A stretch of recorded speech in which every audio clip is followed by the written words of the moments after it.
नमस्कार साथियों, उम्मीद करता हूँ कि आप सब लोग बहुत अच्छे से होंगे और घर पे आपके माता-पिता भी बहुत अच्छे से होंगे। दोस्तों, अभी हाल-फिलहाल में हमारे पास एक अफ़ीति आई है और जिन भैया की अफ़ीति आई है, कहानी है, एक ऐसी कहानी है जिसको सुनकर आप भी कहोगे कि नारायण साकर हरि जी जो हैं, अपने भक्तों की कैसे मदद करते हैं, लोगों को पता ही नहीं चलता है। तो ऐसे ही एक भैया जी की अफ़ीति है जिनको पता ही नहीं चला, हरि परमात्मा ने उनके ऊपर कब कृपा कर दी और उनकी जो समस्या थी वो कब ठीक हो गई, उनको पता ही नहीं चला। चलिए आज हम उन्हीं की कहानी आपको बताएँगे, तो प्लीज़ ये कहानी बहुत दुःख भरी है, तो आप इस कहानी को ज़रा ध्यान से समझोगे। दोस्तों, ये जो कहानी है ये एक भैया जी हैं जिनका नाम है दिवाकर जी और ये जो है ना बहुत ही अच्छे व्यक्ति हैं, स्वभाव का इनका जो है ना बहुत ही अच्छा है, लोगों की मदद करते हैं, बहुत ही ईमानदार हैं। तो ये बताते हैं कि ये इनके गाँव में जब भी कभी कथा भागवत या कोई भी प्रोग्राम होता था, धार्मिक प्रोग्राम, तो ये बढ़-चढ़ कर के हिस्सा लेते हैं। जब भी कभी चंदा देने की बारी आती है, तो ये भी जो है ना सबसे पहले चंदा देते हैं और कहते हैं कि कोई दिक्कत नहीं, आप बस मतलब प्रोग्राम करो, आप कथा भागवत कराओ और सबसे पहले हमसे जो है ना पैसे ले जाओ, चंदा ले लो, लेकिन आप करवाओ। तो इस तरीके का उनका स्वभाव था, लोगों की मदद भी करते थे। कभी-कभार पैसों से मदद आ जाए तो पैसों की भी मदद कर देते थे। किसी को जो है ना अपने मन से या बातों से कभी भी निराश नहीं होने देते थे और ना ही कभी ऐसा बोलते थे कि जिससे सामने वाले को कष्ट हो। तो इनका बहुत ही अच्छे से जीवन चल रहा था। अचानक से पता नहीं क्या इनके जीवन में ऐसा एक मोड़ आ जाता है कि इनके घर परिवार में जो है ना जब ये परेशान रहने लगे तो तांत्रिक के पास जाते हैं। जो तांत्रिक ने कहा कि आपके घर में भूत-प्रेत, तो उस चक्कर में इनकी पत्नी भी परेशान रहती हैं, इनकी बहन भी परेशान रहती हैं, इनके भाई जी परेशान रहते हैं। यानी कि घर में काफ़ी लोग इनके परेशान रहते हैं, तो उस परेशानी के चक्कर में अब दिवाकर जी है ना, वो भी टेंशन में रहने लगते हैं कि आखिर प्रॉब्लम क्या है, कुछ समझ में नहीं आ रहा है। ऐसी क्या दिक्कत आ गई है? क्योंकि हम तो जो ऐसे व्यक्ति भी नहीं है जो ना ही हमने किसी का ऐसा अहित किया है, जिससे जो है ना मुझे कोई कष्ट मिले। मैं तो लोगों की हमेशा मदद करता हूँ, भगवान को ही मानता हूँ। फिर हमारे जीवन में ऐसा कष्ट क्यों आ रहा है, क्या रीज़न है? तो जब ये तांत्रिकों के पास लगातार जाते रहे, तांत्रिक हमेशा जो है ना समाधान करने की कोशिश करते थे, लेकिन कुछ फ़ायदा नहीं हो रहा था।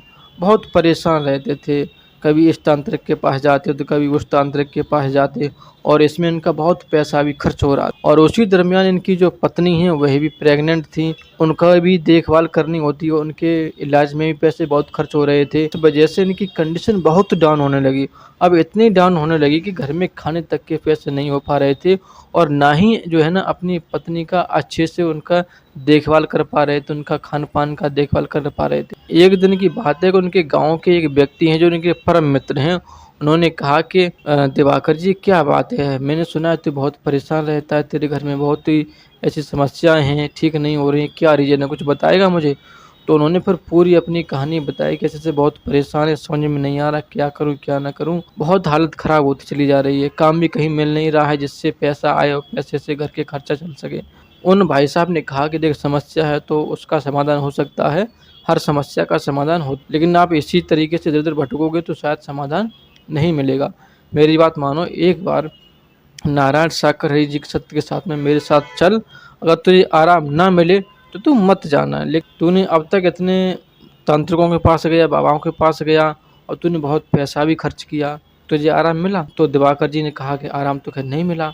तो मेरी बात मान ले, एक बार हरि परमात्मा के सत्य के साथ में चल, अगर आराम मिले तो चलना, अगर आराम ना मिले तो मत जाना। इसमें यहाँ पे तेरा कोई खर्चा भी नहीं है, ना ही अगरबत्ती का, धूप-बत्ती का, नहीं प्रसाद का पैसा, किसी चीज़ का पैसा नहीं लगेगा। बस तुझे जाना है, हरि परमात्मा के वचन सुनने हैं वहाँ पर और सुन कर के उनके वचनों का पालन करना है बस। और वहाँ से आप बस जो है किराया भाड़ा लगेगा जितना लगेगा, बस 150 रुपए या 200 रुपए जितना आए पड़े आएगा उतना। फिर दिवाकर जी ने कहा ठीक है चलो एक बार तो देख लेते हैं, शायद आराम मिल जाए, क्योंकि हमने इतना खर्च किया है, इतने बाबाओं के पास गए हैं, तांत्रिकों के पास गए हैं, जब वहाँ आराम नहीं मिल रहा तो एक बार जो है ना चल कर के देख लेते हैं। उन्होंने कहा कि ठीक है इस बार हम चलेंगे। तो अगले मंगलवार को जैसे ही हरि परमात्मा का सत्य का साथ हुआ तो दिवाकर जी अपने मित्र के साथ जाने लगते हैं। जब वहाँ जाने लगते हैं तो वहाँ पर जब देखा कि इतनी भीड़, लाखों की भीड़ देख कर के वो एकदम वह भी अचंभे में पड़ गए कि इतने लोग इनको मानते हैं। हम तो जानते थे कि ये तो एक ऐसे ही व्यक्ति हैं, सामान्य से आदमी होंगे, और बताओ यहाँ तो लाखों लोगों की भीड़ लगी है। कुछ न कुछ ज़रूर इनके अंदर ऐसी बात है, और ज़रूर कुछ न कुछ लोगों के काम बन रहे होंगे, तभी लोग आ रहे हैं, वरना इतने लोग क्यों पागल होंगे।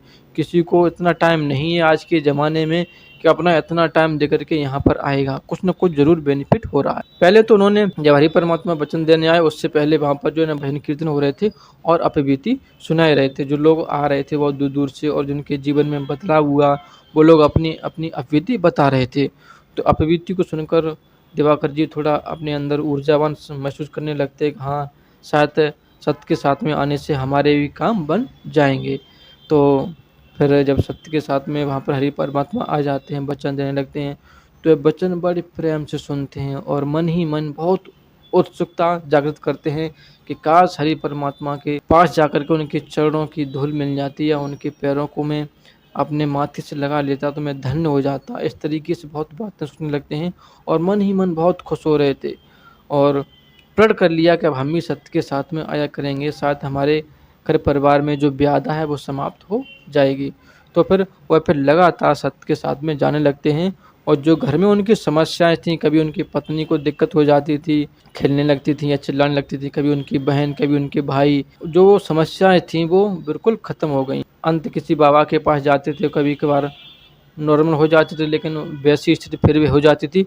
लेकिन सत्य के साथ में जाने से दिवाकर जी बताते हैं कि वो समस्याएँ सब ख़त्म हो जाती हैं, और फिर हम और मेरी पत्नी और सभी लोग सत्य के साथ में जाने लगते हैं। तो जब लगभग 4 महीने हो गए थे सत्य के साथ में जाते हुए, तो उसी दरमियान उनकी स्थिति भी बहुत ख़राब हो गई थी। जो पत्नी थी, उसकी भी कंडीशन बहुत ख़राब हो गई थी। दिवाकर जी बताते हैं कि इतनी कंडीशन ख़राब थी कि क्या बताएँ। प्रेगनेंसी की बारी आई, बच्चा होने को आया, तो उन्होंने सोचा कि इसको कहाँ ले जाएँ।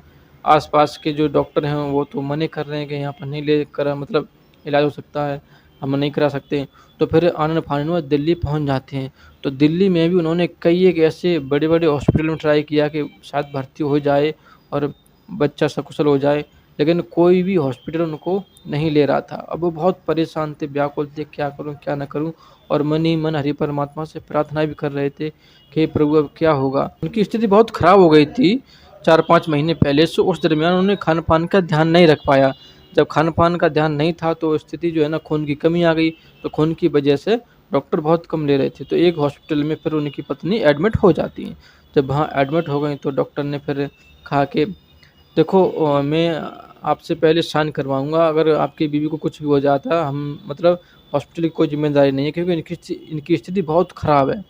तो उन्होंने दिवाकर जी ने कहा ठीक है, कोई दिक्कत नहीं, आप बस इलाज करवाओ। तो फिर भर्ती कर लिया गया। वहाँ पर जो है ना, डॉक्टरों ने खून की बोतल चढ़ाई, और लगभग 6 बोतलें पूरी चढ़ा दी।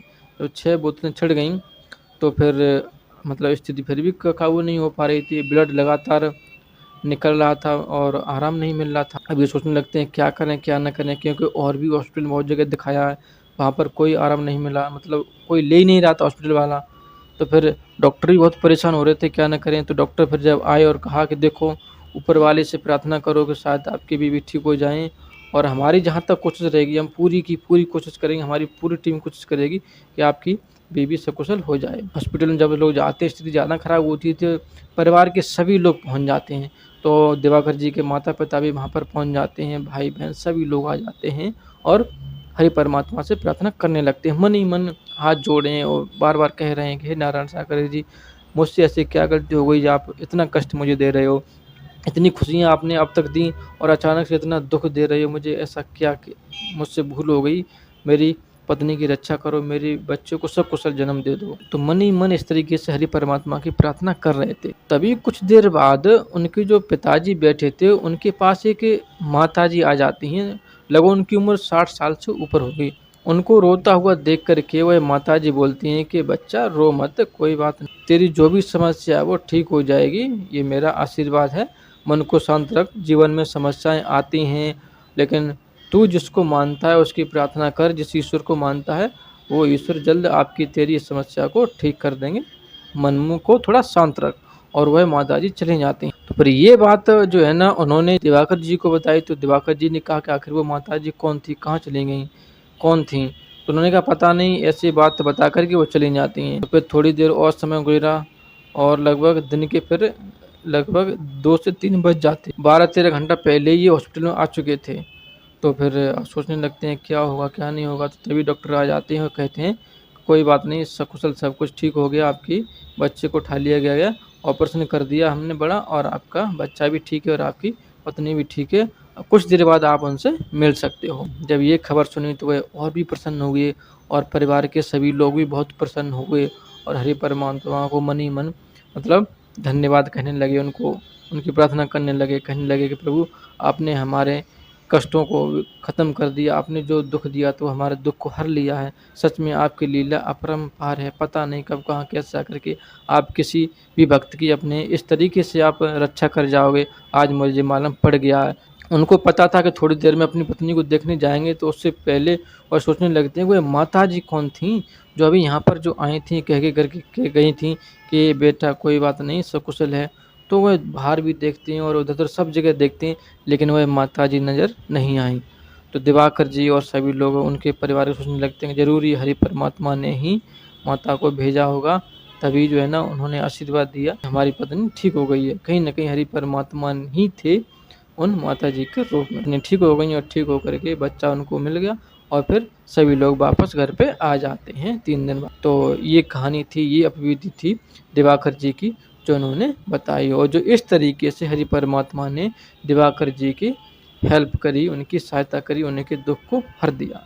तो ऐसे ही नारायण साकर हरि जी, दिवाकर जी बताते हैं। दोस्तों आपकी भी कोई कहानी है, अपवीति है, तो हमें कमेंट बॉक्स में बता सकते हैं या आप हमारे इस नंबर पर या हमारी इस ईमेल आईडी पर भेज सकते हो। उस कहानी को लेकर के हम ज़रूर आएँगे। धन्यवाद।